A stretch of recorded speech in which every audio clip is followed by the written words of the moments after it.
Self combination means catenation. The tendency of an element to form bonds with itself is called catenation. So carbon here combined with another carbon to form a long chain. This is known as catenation. And the property of self combination of the carbon atoms to form a long chain of the carbon compound. So this property is shown by the carbon atoms, means it can form a long chain of carbon. Yes. Now next we have allotropes of carbon. Carbon has two allotropes, generally diamond and graphite. So firstly, structure of diamond. This is the structure of diamond in which carbon is surrounded by next 4 carbons, 1, 2, 3 and 4. So these are the strong covalent bonds between carbon and carbon atoms. Yes, so let us explain the structure one by one. First point we have, each carbon atom in the diamond is joined by 4 another carbon atoms. So look at this carbon is joined by how many next carbons? 4. 1, 2, 3 and 4. Yes, it means all the 4 valence electrons are used to make 4 bonds. Yes, it means, second point, there is no free electron present on the carbon atom. So if no free electron is present, it means diamond does not conduct electricity. Diamond does not conduct electricity because there is no free electron present on the carbon atom. The third point we have, all the bonds between carbon atoms are strong covalent bonds. All these bonds are the strong covalent bonds. Yes, hence diamond is a hard substance as compared to graphite. Due to the presence of strong bonds, the diamond is a hard substance. The fourth point we have, due to strong bonds, diamond has a high melting and boiling point. Yes, diamond has a high melting and boiling point. And what is the reason behind it? All the bonds are covalent bonds and these are the strong bonds. Next we have structure of graphite. Hexagonal rings are attached together in the layers. This is the first layer of graphite. This is the second layer of graphite. Hexagonal rings, 1, 2, 3, 4, 5 and 6. 6 carbons. Here also 6 carbon. This is the first layer and this is the second layer. These carbons are held together by the strong covalent bonds. Yes, and the layers, 2 different layers are connected together by the weak force of attractions, and we call them van der Waals forces. We call them van der Waals forces, and these are the weak forces. Yes, now let us explain the structure of graphite with these points. First point we have, each carbon atom in the graphite is joined to 3 carbon atoms. So let us take an example of this carbon. This carbon is further joined by 3 carbons only, 1, 2 and 3. Now we know very well carbon has how many valence electron? 4, and 3 are used to make 3 bonds. It means 1 electron is remain here. So the second point explained, there is 1 free electron present on each carbon atom, and due to the free electron, graphite conduct electricity. On each carbon, 1 electron is present, and due to the presence of free electron, graphite conduct electricity. Yes, the third point we have, the layers of graphite are joined together by the weak forces. As already explained, these 2 layers are joined together by the weak force of attractions. These are known as van der Waals forces. So graphite is brittle in nature. This is not hard as like diamond. Graphite is brittle in nature. So fourth point, graphite has low melting and boiling point as compared to the diamond. Due to weak force of attractions between the layers, graphite has low melting and boiling points. The next topic we have saturated and unsaturated carbon compounds. Firstly, the definition: hydrocarbons in which the carbon atoms are connected by only single bonds. Those are known as saturated hydrocarbon.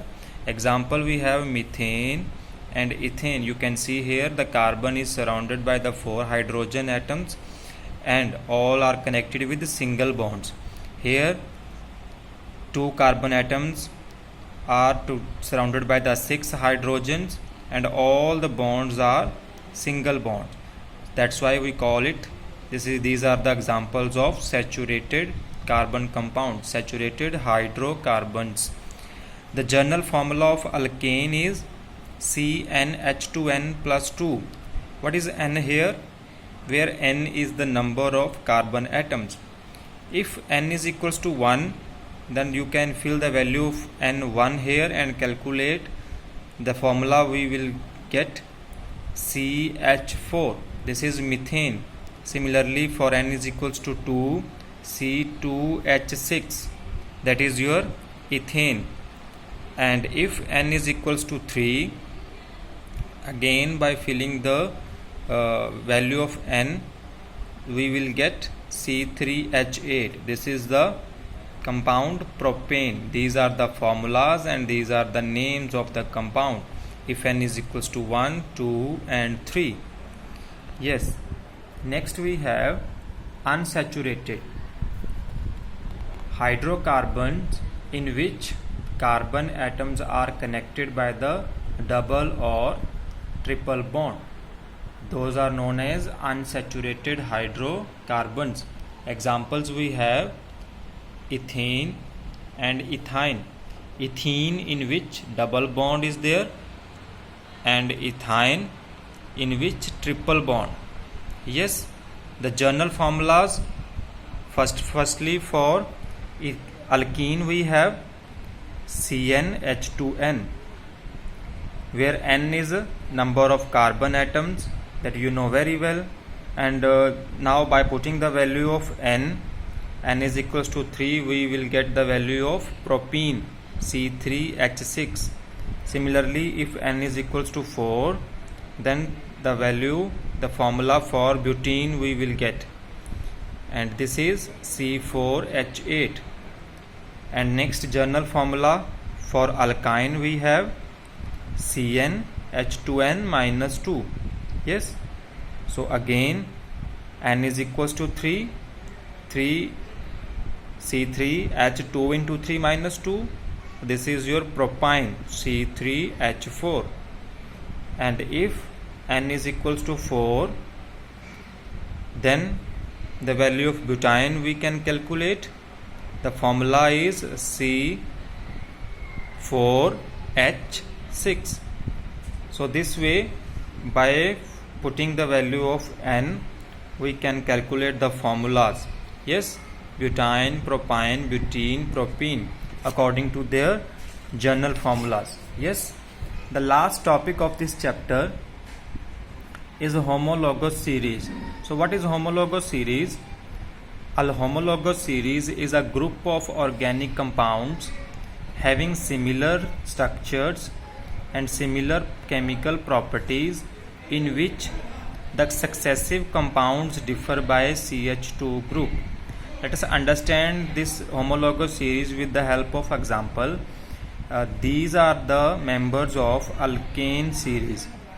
First is methane, then ethane, propane, butane and pentane.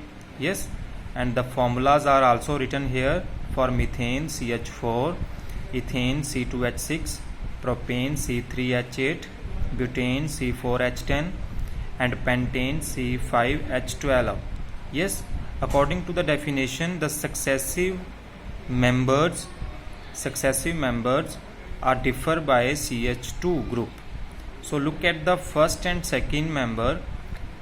Methane has 1 carbon and ethane has 2. The difference is 1 carbon, and it has 4 hydrogen and ethane has 6, means H2. The difference is of H2.